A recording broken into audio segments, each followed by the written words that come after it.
اب اس کے بعد پہلی منزل آتی ہے استحباب میں کہ بسم اللہ الرحمن الرحیم بلند آواز سے پڑھے گا، چاہے وہ مغرب کی نماز ہو، چاہے عشاء کی ہو، چاہے نماز جہری ہو، چاہے نماز خفی ہو، چاہے نماز واجب ہو، چاہے نماز مستحب ہو، کم از کم اتنی آواز سے بسم اللہ کہے کہ خود اس کے کان سن لیں۔ اس کے بعد سورہ حمد کو اس طرح سے ادا کرے کہ جو سورہ حمد کے پڑھنے کا صحیح طریقہ ہے۔ اب اس کے بعد سے سورہ توحید یا کوئی بھی سورہ پڑھنے کے بعد جب رکوع میں جائے گا تو وہی منزل آئے گی، قیام متصل ہو، آگے منزل بڑھی کفوا احد اللہ اکبر۔ اب اس منزل پر اس کی نظریں دونوں انگوٹھوں کے درمیان، یہ رکوع کی حالت ہے۔ جب قیام کی منزل میں تھا تو نظر کہاں تھی؟ سجدگاہ پر، اب یہاں نظریں انگوٹھوں کے درمیان، گردن لمبی، یہ گھٹنا پیچھے کی طرف دبا ہوا ہے، پنجہ آپ کا اس سے لگا ہوا ہے، یہ گونیاں آپ کی پرندے کے ڈہنے کے مانند پھیلی ہوئی، گوشت آپ کی بالکل پیرل، تاکہ اگر اس میں کٹورا رکھا ہو پانی سے بھرا تو اس سے قطرہ نہ چلے۔ سبحان ربی العظیم و بحمدہ، سکون، سمع اللہ لمن حمدہ، اللہ اکبر۔ اب وہ سجدے میں جائے گا۔ اب سجدے میں جانے کا مطلب یہ ہے کہ قیام، نیت، تکبیرۃ الاحرام، رکوع، آخری منزل ہے رکن کی سجدہ۔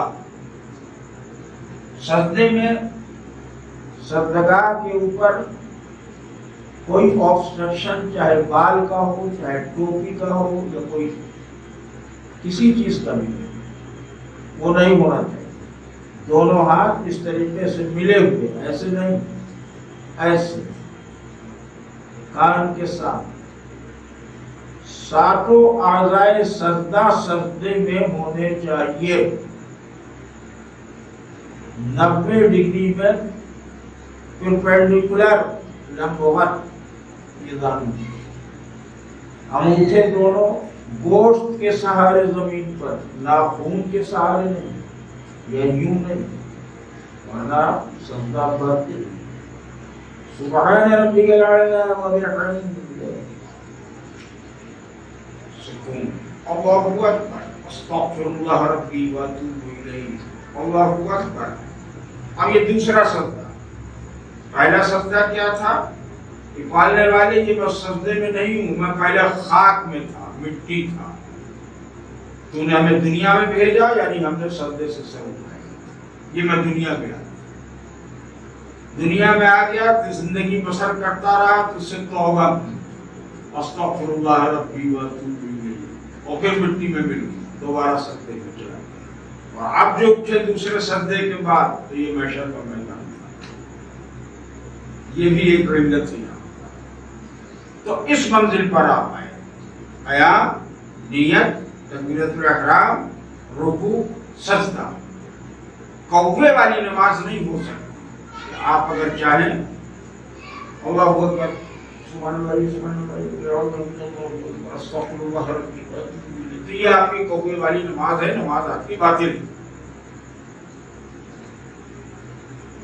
جب پہلی ایک بات ہو گئی کہ نماز میں قیام واجب ہے، نیت واجب ہے، تکبیرۃ الاحرام واجب ہے، رکوع واجب ہے، سجدہ واجب ہے، اس میں عمدن یا سہون غلطی ہوگی تو نماز باطل ہے، اور ان سب میں قیام متصل و رکوع بہت اہم ہے۔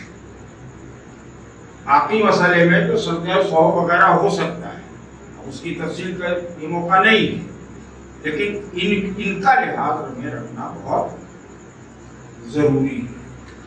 اور مزید اس کے علاوہ کہ یہ نماز ہمارے لیے پیغمبر نے فرمایا کہ اگر مومن ہے تو نماز معراج ہے۔ اب معراج کا کیا مفہوم ہے؟ معراج کا مفہوم یہ ہے کہ انسان عروج پہ جائے، بلندی پر جائے، تو پیغمبر گئے عرش پر، اس کا نام معراج ہے۔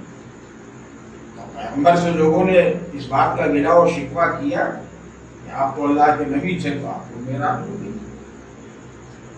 اللہ نے پیغام بھیجا رسول کو، ان سے کہیے ایسا نہیں ہے، معراج تمہیں بھی ہو سکتی ہے۔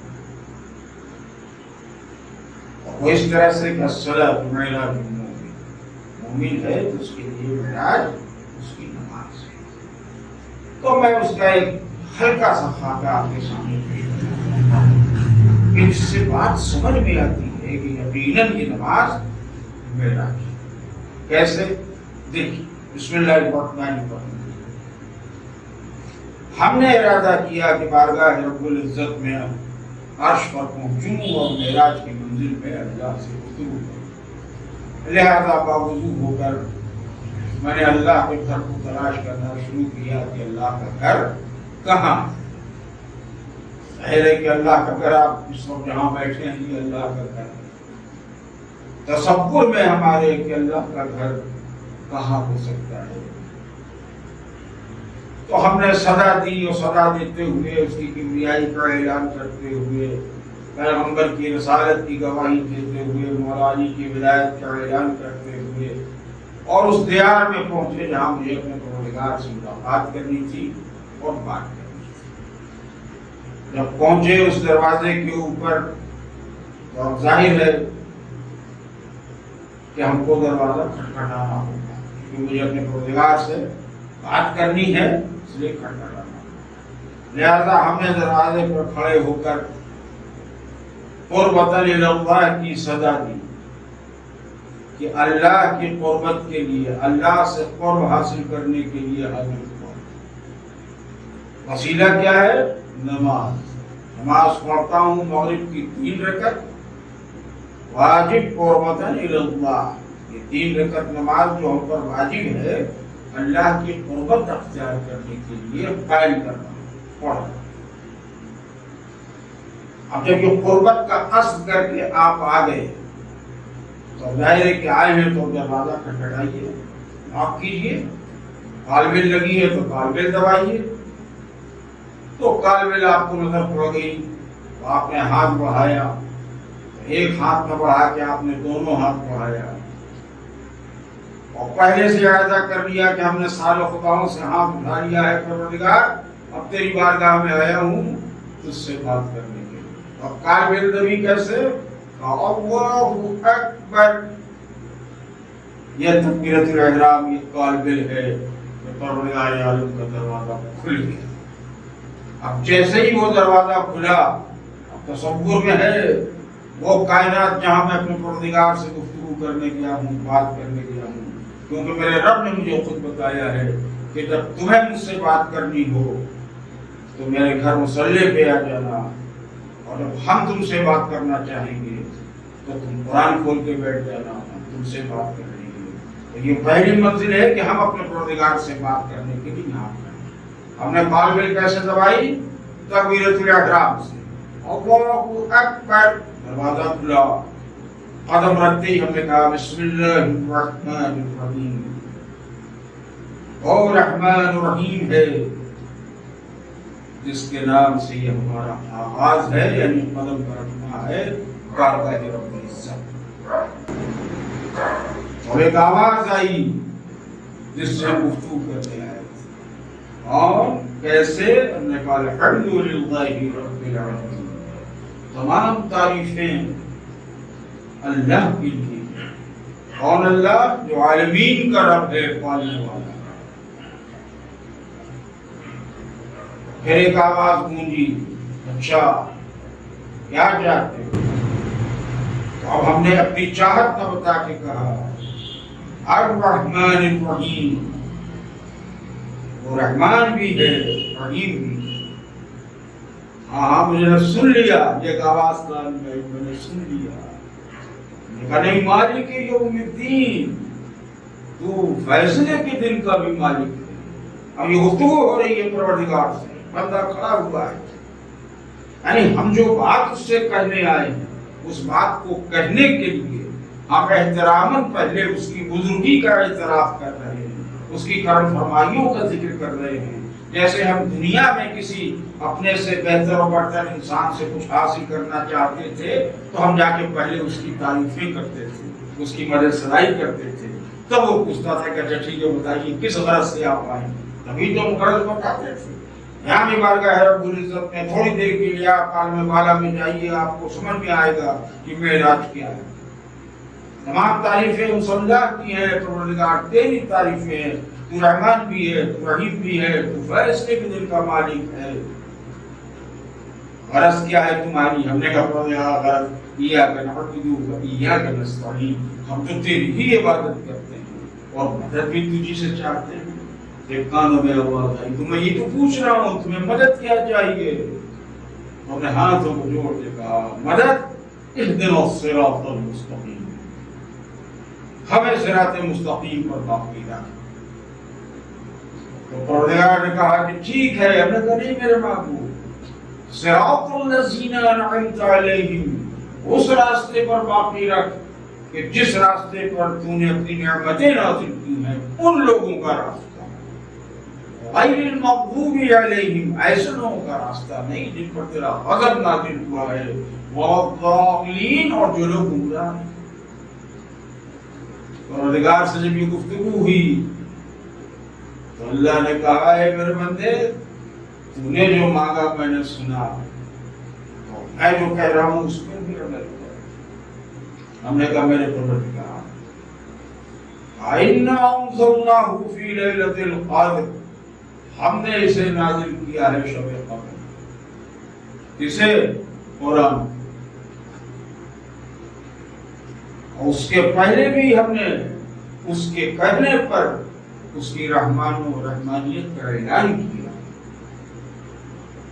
وَمَا أَدْرَاكَ مَا لَيْلَةُ الْقَدْرِ، تم کیا جانو کہ شب قدر کیا؟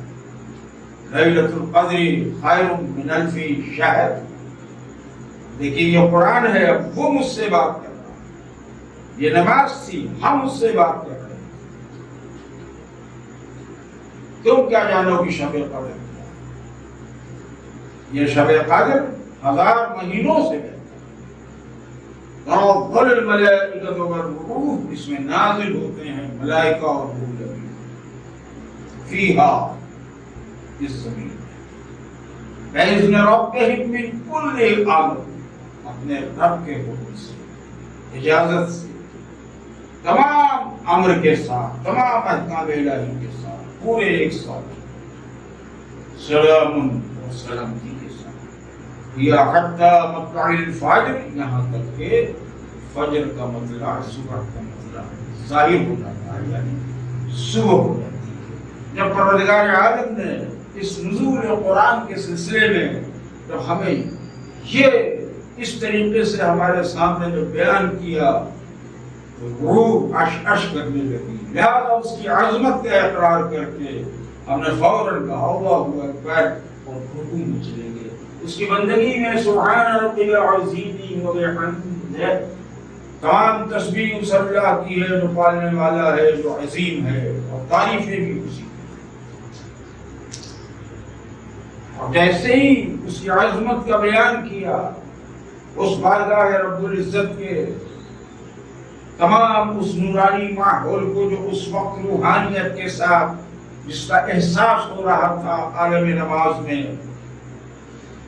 تو کچھ ایسا لگا کہ کسی نے کہا کہ سمع اللہ لمن حمدہ، اللہ سنتا ہے جو کوئی اس کی تعریف کرتا ہے۔ تو جب یہ بات سمجھ میں آئی کہ اللہ سنتا ہے جو کوئی اس کی تعریف کرتا ہے، تو دل کو ایک اور یقین پہنچا کہ میری ساری باتیں پروردگار نے سن لی ہیں یقیناً۔ تو اب دل قابو میں نہ رہا، تو ہم سجدے میں چلے گئے۔ ابھی ہم نے اس کی عظمت کا اعلان کیا تھا، اب ہم نے اس کی علیت کا اعلان کیا، سبحان ربی الاعلی و بحمدہ، اور اس کی حمد و بزرگی کا اعلان کر کے ابھی اٹھے ہی تھے تو بات سمجھ میں آ گئی کہ اس دنیا میں رہ کے تو ہم سے خطائیں ہوتی ہی رہتی ہے۔ زبان سے جاری ہو گیا استغفر اللہ ربی و اتوب الیہ، اے میرے اللہ میری مغفرت فرما، اے میرے پالنے والے، میں پلٹتا ہوں تیری طرف، میں توبہ کرتا ہوں۔ وہ کہہ کے پھر ہم نے سجدے میں سر رکھا۔